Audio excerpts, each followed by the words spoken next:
अस्सलाम वालेकुम friends, welcome back to my channel RTF tech. Friends, आज की वीडियो में मैं आपको बताऊंगा कि किस तरह आप सिंपल स्टेप्स में अपने फेसबुक अकाउंट को डीएक्टिवेट कर सकते हैं। तो बगैर टाइम वेस्ट किए शुरू करते हैं अपनी वीडियो। लेकिन अगर आपने अभी तक हमारे चैनल को सब्सक्राइब नहीं किया तो जल्दी से सब्सक्राइब कर लें, क्योंकि आपको यहाँ पर ऐसा ही इंफॉर्मेशनल कॉन्टेंट मिलता है।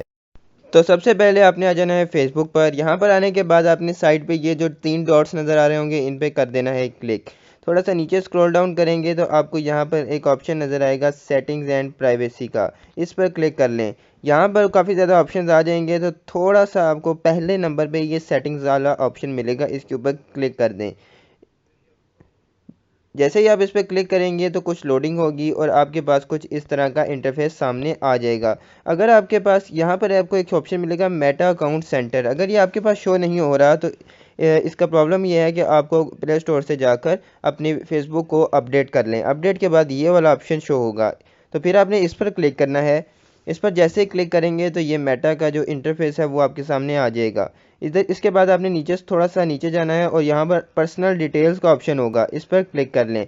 यहाँ पर आपकी पर्सनल डिटेल्स आ जाएंगी, तो थोड़ा सा नीचे देखें आप अकाउंट ओनरशिप एंड कंट्रोल लिखा हुआ है, तो यहाँ पर आप क्लिक करेंगे तो यहाँ पे आपके पास दो ऑप्शन आएंगे, मेमोराइजेशन और दूसरा डीएक्टिवेशन और डिलीशन। तो डीएक्टिवेशन और डिलीशन पे क्लिक कर लें।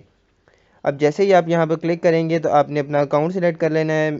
तो मैं यहाँ पर अपना अकाउंट जो है फेसबुक वाला वो सिलेक्ट कर लेता हूँ। जैसे ही सिलेक्ट करूँगा तो ये ऑप्शन आएगा, दो ऑप्शन आएंगे, एक डीएक्टिवेट का है और एक परमानेंटली डिलीट करने का है। तो डीएक्टिवेट वाले पर आपने टिक कर देना है, उसके बाद कंटिन्यू पर क्लिक कर देना है।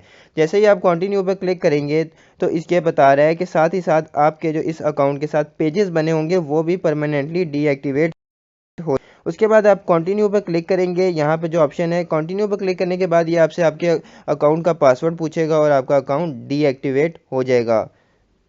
तो फ्रेंड्स, यही स्टेप था, बहुत ही सिंपल स्टेप है, इसको अप्लाई करें और इजीली आप अपने अकाउंट को डीएक्टिवेट कर सकते हैं। तो आज की वीडियो इसी के बारे में थी। अगर आपको वीडियो पसंद आई हो तो चैनल को सब्सक्राइब करना ज़रूर कंसीडर कीजिएगा। Thank you so much. अल्लाह हाफिज़।